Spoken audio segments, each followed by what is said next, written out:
दोस्तों, मैं मोहम्मद नईम शेख। तो मैं बताना चाहता हूँ जस्ट ना मेरी नजरों से टाइम्स ऑफ इंडिया का एक आर्टिकल गुजरा, डेटेड 26 अक्टूबर सैटरडे 2024, 3:55 पे ये आर्टिकल है जो आपके स्क्रीन पे, जिसमें बताया गया Maharashtra polls 2 MLAs offered crore join Ajit Pawar NCP faction alleges Congress. इतना बड़ा आर्टिकल आया। जैसे कि हम जानते हैं कि महाराष्ट्र असेंबली इलेक्शन के जो कांग्रेस के महाराष्ट्र इंचार्ज है रमेश चिनीताला, इन शॉर्ट रमेश, तो न्यू दिल्ली में वो प्रेस कॉन्फ्रेंस कर रहे थे और उसमें उन्होंने बताया कि हमें ये इतना मिली है कि अजीत पवार की एनसीपी वो ऑफर कर रही है, कांग्रेस के 2 MLA को ऑफर कर रही है बहुत बड़ी कीमत देके कि आप एनसीपी में आ जाओ। न्यूज़पेपर में मजीद बताया कि रमेश कह रहे हैं कि इलेक्शन के दौरान जो ये रिश्वतों का लेन देन होता है, it comes under anti defection law. और वो इल्जाम लगा रहे कि सीएम एकनाथ शिंदे क्या कर रहे हैं, जब आप होम डिपार्टमेंट के हेड है और ऐसी ब्राइबरी हो रही है, रिश्वतखोरी हो रही है, ऑफर दिया जा रहा है। जैसे कि हम जानते हैं ऑफर देना भी और लेना भी दोनों गुनाह है। तो रमेश ओपनली तनकीद करे सीएम एकनाथ शिंदे पे, ये क्या हो रहा है, हमारे MLA को खुला ऑफर दिया जा रहा है कि आप अजीत पवार के एनसीपी में शामिल हो जाओ। तो हमारे साथ इस वक्त मौजूद है प्रशांत गाड़गे, 187 कुलाबा कॉन्स्टिट्यूंसी से, वो भी विधानसभा का इलेक्शन लड़ रहे, इंडिपेंडेंट, मगर हमारी एम पॉलिटिकल पार्टी और मजीद रीजनल पार्टी ने फुल बैकिंग कर रही है, पूरा सपोर्ट कर रही है इनके जीतने के लिए, क्योंकि इनका जो मुकाबला हो रहा है राहुल नार्वेकर से हो रहा है, जो कि सिटिंग MLA बीजेपी के फ्रॉम 187 कुलाबा। मजीद रोशनी डालेंगे मिस्टर प्रकाश, ये जो ब्राइबरी गेम हो रहा है, ये जो खुले तौर पे ऑफर दिया जा रहा है, MLA को खरीदा जा रहा है पार्टी बदलने के लिए, तो मिस्टर प्रकाश इस बारे में आपको मजीद रोशनी डालेंगे। नमस्कार, मैं प्रशांत गाड़गे। आप सभी मुझे पहचानते ही।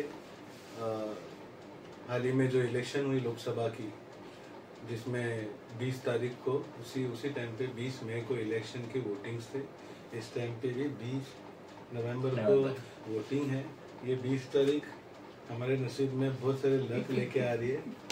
गए टाइम के 20 तारीख को एक पर्सनालिटी ने, आज तो मैं रिस्पेक्ट से बात करूँगा, क्योंकि हमेशा लोग बोलते हैं कि हम बहुत एग्रेसिव है, एंग्री यंग मैन, क्या क्या बोले जाते हैं मुझे। भाई, आप लोग का जो भी काम है, आप जब भी इलेक्शंस में खड़े होते हो, आप जब भी जीत के आते हो, तो वो सीधे तौर से उसका इफेक्ट, बुरा और अच्छा, हम जैसे हर एक वो कॉमन इंसान को लगा होता है।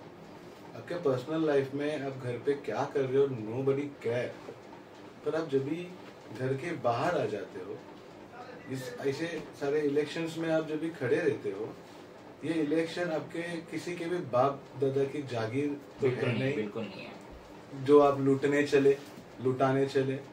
It's a public affairs. ये चीज पब्लिकली सिटीजन्स को सारा चीज का बेनिफिट और प्रॉफिट देने का काम करती है। एक गलती से एक परिवार बर्बाद नहीं होता है, उस विभाग के सारे परिवारों पे असर आ जाता है। जैसे महंगाई के इसमें अगर आपने मुद्दा नहीं उठाया, अगर बढ़ जाती है, अगर वो कंट्रोल में नहीं आती है, आप तो घर पे दाल गोश्त और बिरयानी खाओगे, क्योंकि आप तो MLA हो, आपको बत्ता आता है। आवाज़ करोगे तो 10 होटल आपके सामने आएंगे खाना लेके। पर जिसके वोट के ऊपर आप जीते हो ना, उसके औकात एक दाल खरीदने की भी नहीं है। आप खड़े इसीलिए आप रहते हो, ताकि जिसके औकात दाल खरीदने की नहीं है, उसके घर के अंदर आप खाना देने की ताकत ला सकते हो। इसीलिए हमारा काम बनता है आपके बीच में बोलना। हम आपके घर में आप क्या कर रहे हो, क्या नहीं कर रहे हो, हमें उससे लेना देना भी नहीं है। पर अब जब ये विधानसभा होता है तो ये पब्लिक का घर है और ये पब्लिक हाउस बोला जाता है। तो इस पब्लिक के हाउस में अगर आप ऐसे सारी चीजें करोगे तो हमें फर्क गिरता है, इसीलिए बोलना है। मैं ये चीज पे इसके लिए रोशनी डाल रहा हूँ क्योंकि हम जिसको जिता के लेके आते वो अपने घर के होते ही नहीं है। किसी और के घर का इंसान अगर हमारे घर में आता है, मेहमान बना के हम उसको सालों साल पोसने के लिए या पालने के लिए तैयार है। कुत्ते पालते हैं, हम जानवर पालते हैं, तो एक इंसान अगर आता है तो उसको पालने के लिए हम जैसे गरीब लोग कभी पीछे नहीं हटते। एक अमीर हट जाएगा पर हम नहीं हटते, बाकायदा सुख दुख में हम आते हैं। मिस्टर प्रशांत, मैं बताना चाहता हूँ कि जैसा कि ये जो महायुति की हुकूमत चली पिछले 2.5 सालों से, और जो इन्होंने लाइल्मी में या जहालत में या इम्प्रॉपर इंफॉर्मेशन नॉलेज के जो इन्होंने जो स्कीमें के जो झड़ियां लगा दी, इलेक्शन के 2-3 महीना पहले जो इन्होंने झड़ियां लगा दी, चाहे वो लाडली बहना रहे 1500 रुपये महीना, चाहे नौजवानों का भत्ता रहे, हफ्ता रहे, वो अलग है, 10-10 हजार की यूटेसिल जो बर्तने दिए, तो उससे मुझे जो नामवर पत्रकार है जैसे कि दीपक शर्मा, अशोक वानखड़े वगैरह वगैरह वगैरह, क्योंकि मैं इनका चैनल बाकायदगी से देखता हूँ और पूरा देखता हूँ विदाउट उसको स्किप किए, तो उन लोगों का कहना है कि ये जो एकनाथ शिंदे की महायुति की गवर्नमेंट है, इन्होंने पूरा महाराष्ट्र का खजाना खाली कर दिए। अब तो आने वाले दौर में अगर ये दोबारा आ गए तो ये होने वाला है कि जो सरकारी बाबू है, पब्लिक सर्वेंट है, उनकी भी सैलरी नहीं मिलेगी, खजाना पूरा खाली कर दिए।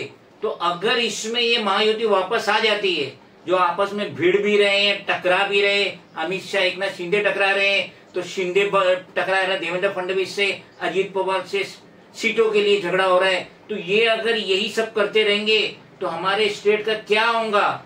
इनकी जो ये लाइल्मी से जो इन्होंने धनाधन रिबड़े बांटना चालू कर दिए, ये सोचते हो कि हमें वोट मिलेगा, लेडीज हमारे फेवर में आएंगे। यहाँ इन्होंने 1500 रुपया एक लेडी को दिए और यहाँ पे 100 रुपये स्टैम्प पेपर को 500 रुपया कर दिए।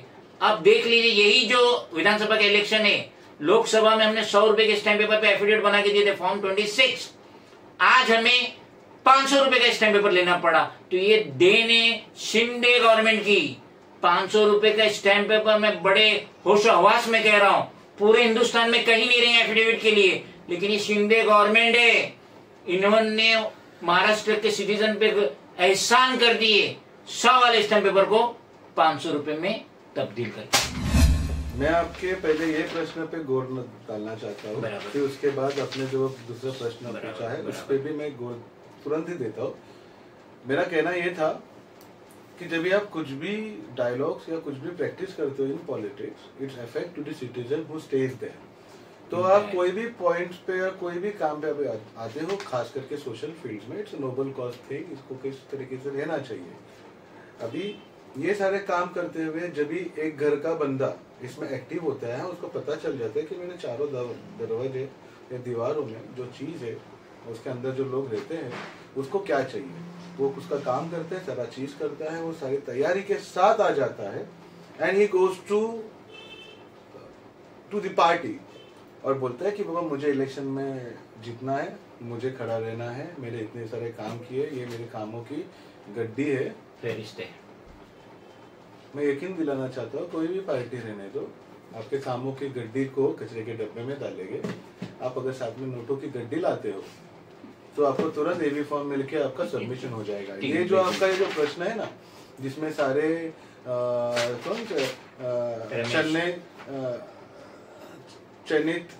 रमेश चेंथिला, ये जो इंचार्ज ऑफ कांग्रेस महाराष्ट्र का है, I don't know, but I don't want to take any, मैं उसके बारे में कोई गलत या सही बोलना नहीं चाहता हूँ। मैं सिर्फ एक पैटर्न बोलना चाहता हूँ। जुडिशरी सिस्टम जो होती है, जो इंटरव्यूज में लेती है, उनका समीकरण इतना स्ट्रांग होता है, वो सिर्फ आइडिया देख देती है कि जिसके पास पैसे है वही विनिंग कैंडिडेट होता है। काम बिम गया खड्डे में, इसके लिए दूसरा भी काम है। तो ये सही उसी तरीके के इन बड़े नेताओं के लिए महाराष्ट्र इलेक्शन एक बिजनेस है।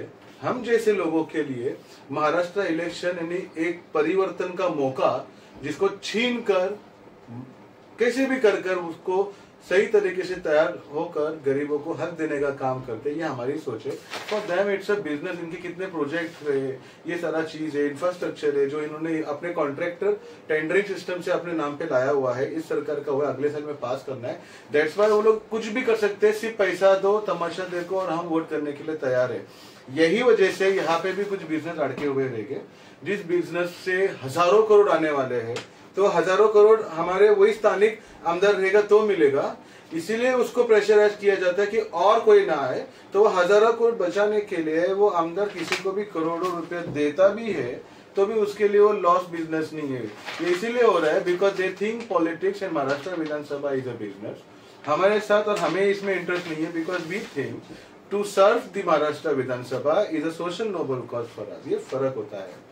दूसरा जो आपने मुद्दा उठाया था ये जो अपना लाडली बहन योजना, बहुत बोलना चाहता हूँ ताकि हेट्रेड तरीका ना हो विजन के लिए। 15 लाख तो मोबाइल में अभी तक आ रहे हैं। मेरे को लगा मोबाइल में डिफेक्ट होगा, मैंने दूसरा मोबाइल लिया, इसमें 15 लाख तो भी आएगा, इसमें भी नहीं आया। अभी मेरी इतनी औकात नहीं है कि तीसरा मोबाइल लेके ट्राई करूं कि इसमें आ सकते हैं क्या। उसमें 10 साल चले गए, ठीक है, आए नहीं। दूसरी बात, अभी इसमें इन्होंने लाड़की बहन योजना लाई है, बेस्ट बात है, अच्छे काम है, ये सब सही है। पर ये 6 महीने का जुमला, जैसे मेरे साथ एक स्कैम भी हुआ था, उसकी FIR भी होगी पुलिस स्टेशन में, ऑनलाइन स्कैम हुआ था। इसमें इन्वेस्टमेंट करेंगे तो आपको इतने सालों तक, इतने महीनों तक इतने पैसे मिलते रहेंगे। तो आपका वोटिंग का इन्वेस्टमेंट ये ले रहे। वोटिंग की ताकत करोड़ों की होती है। हम इन धर्म की बात करते हैं, हम तो सर्वधर्म समभाव वाले लोग हैं, हिंदू मुस्लिम भाई। हमने साथ में भारत बनाया है, एक साथ में भारत बनाया है, किसी ने अलग नहीं है। एक साथ में भारत बनते हुए जो खून भी गया है वही भी एक ही रंग का है, ना उसमें भगवा है ना उसमें हरा है, सिर्फ लाल है। तो ये बताता है हमारे धर्म की अलग अलग तरीके हैं, पर तरीका एक ही सिखाता है, अच्छे के लिए जाओ, भले के लिए जाओ, कमजोरों की सेवा करो। तो ये मैं बताना इसीलिए चाहता हूँ कि जब भी आप लड़की बहन योजना सामने लेके आते हो, it's a very good thing.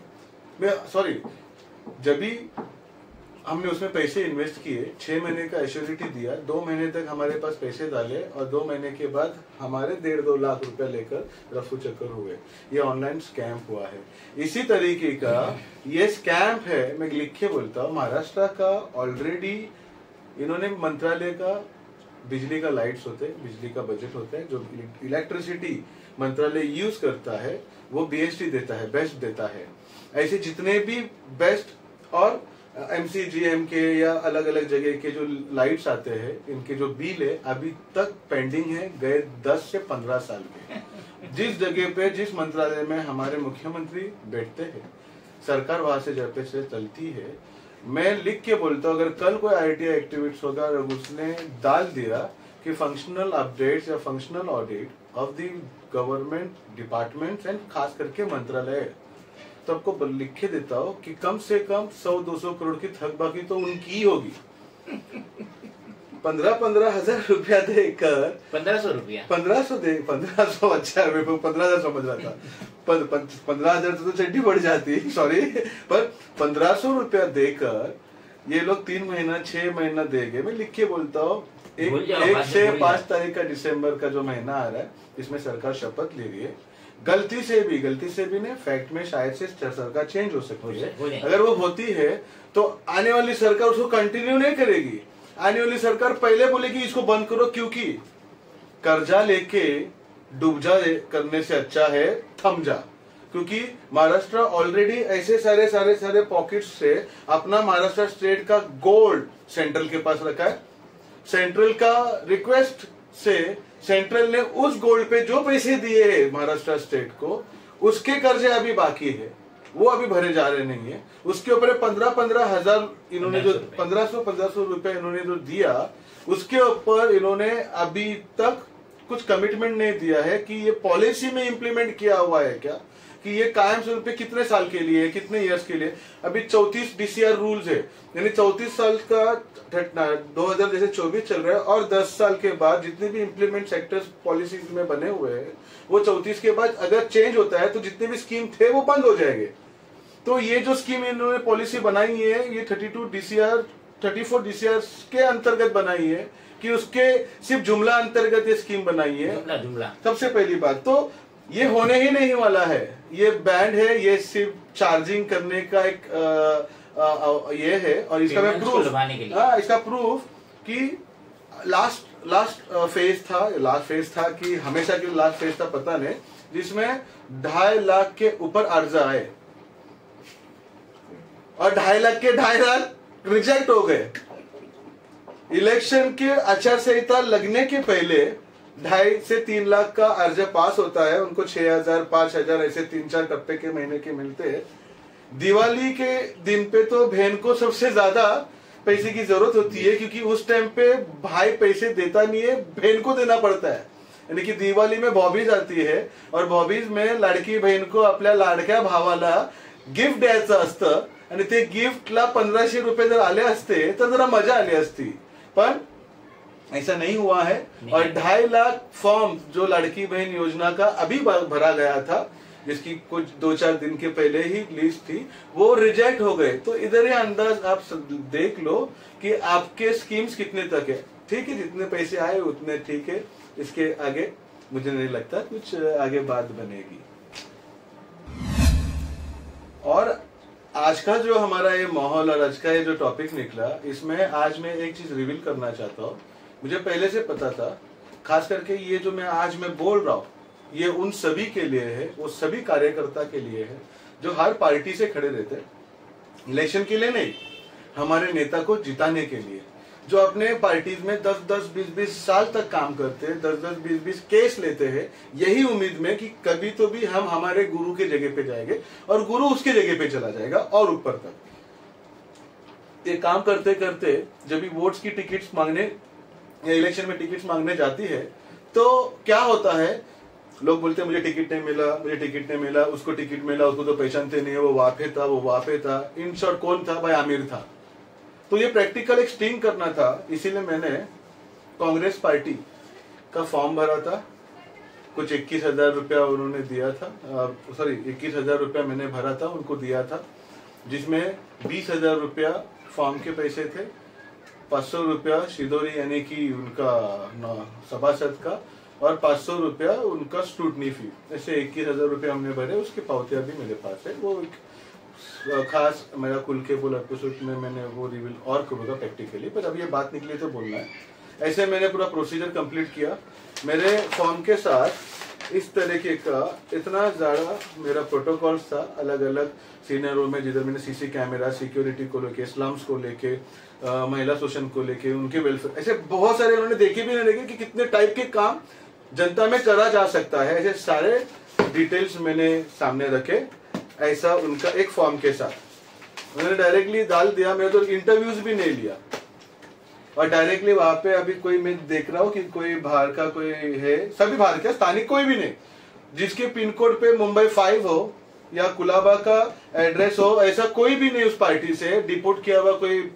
मैं इसमें कोई सीनियर जो पार्टी के उनको ब्लेम नहीं कर रहा हूँ, मैं ब्लेम कर रहा हूँ जूरी सिस्टम को, जो पार्टी कैंडिडेट नॉमिनेट करके ऊपर दिया जाते हैं। तो वैसा कोई भी नहीं है, मेरा तो इंटरव्यू भी नहीं लिया गया। और डायरेक्टली अभी मैं आज भविष्यवाणी करता हूँ कि कांग्रेस कुलाबा विधानसभा में जिसको भी सीट देगी, उसके पास गाड़ी होगी 4 व्हीलर, उसके बाद फ्लैट होगा, उसके बाद करोड़ों रुपए हो गए, उनके एसेट जब भी भरे जाते हैं तो हमारे मालमत्ता, हमने फॉर्म भरा है, हमारे मालमत्ता में फॉर्म, हाँ, हमारे मालमत्ता दिखाने के इसमें हमारा बैंक बैलेंस भी 0 है, हमारा एक्सपेंडिचर भी 0 है, सब 0 है, पैसे है ही नहीं, सब फैमिली मेंबर्स के जो है उसमें पर्सनली हमने कुछ बनाया नहीं है। पर यहाँ पे अगर अभी कांग्रेस का जो भी उम्मीदवार नॉमिनेट हो गया, फॉर्म भरने जाएगा, जिसे 17 करोड़ रुपए का उधारी कर्जा राहुल नार्वेकर पे है, ऐसा उसने फॉर्म पे बताया, 7 करोड़ रुपया उसका मालमत्ता है और वाइफ का कुछ 8 करोड़ का, और इन्वेस्टमेंट उसका 65 करोड़ का है और इसका कुछ 5 करोड़ का है। ऐसे जो करोड़ों रुपए के जो एसेट उनके नॉमिनेशन फॉर्म में डालते हैं बैंक बैलेंस वाले, ऐसा ही उम्मीदवार कांग्रेस से रहेगा।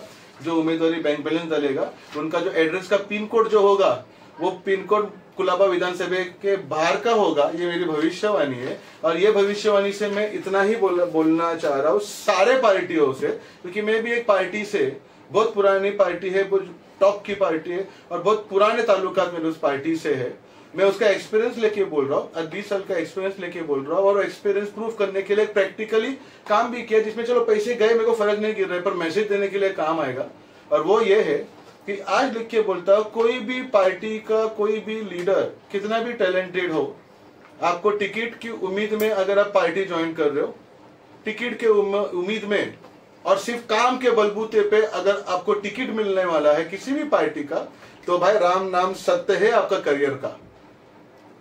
यही मैं आपको बोलना चाहता हूँ। आँख खोलना है तो अभी खोलो। आपके पास जब आपके साथ जब भी धोखा हो जाएगा तो आप उस टाइम पे जो डिसीजन लोगे वो आपके लिए बहुत दर्दनाक होगा। ये बोलना था और इसको जवाब देना था, इसीलिए आज मैं डिक्लेयर कर रहा हूँ। आई डू नॉट बिंग, मैं सिर्फ एक सोच का सपोर्ट करने वाला बंदा हूँ, इसीलिए मैंने इंडिपेंडेंट फॉर्म भरा और उसको जीत के भी दिखा होगा कि कुलाबे का कार्यकर्ता हो या किसी भी विधानसभा का कार्यकर्ता हो, अगर वो जीत पे आ जाएगा ना तो अच्छे की गिली कर देगा जो भी गिला होना है।